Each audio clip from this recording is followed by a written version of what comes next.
Alors, sur un marché plutôt morose en volume et en valeur, comme on l'a vu en introduction, Nikon se devait d'innover pour dynamiser le marché en renouvelant son appareil photo à projecteur intégré, le S1100PJ, donc avec le S1200PJ qui arrivera cet automne, qui a été amélioré à la fois d'un point de vue photo et à la fois d'un point de vue projecteur. Pourquoi un tel produit à l'heure actuelle? Tout simplement, d'une part, pour innover et pour montrer que Nikon est une marque novatrice qui ne se contente pas de suivre des innovations mais d'être vraiment précurseur sur certains domaines.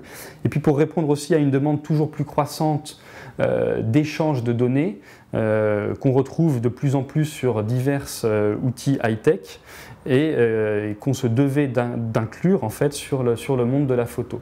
Donc maintenant le consommateur a la possibilité directement grâce à son appareil photo de projeter ses photos sur n'importe quel mur, à n'importe quel endroit grâce en fait à ce projecteur intégré qui a une fonctionnalité en plus.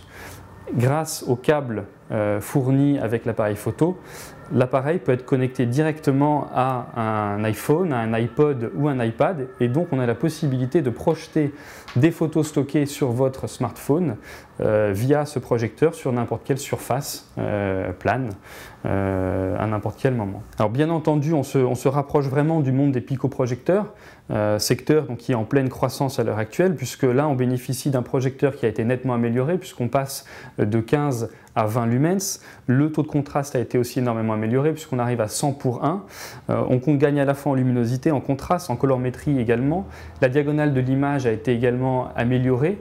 Donc on est vraiment sur un outil qui n'a plus rien à voir avec son prédécesseur et qui peut vraiment être appelé picoprojecteur et qui peut faire office de picoprojecteur à part entière.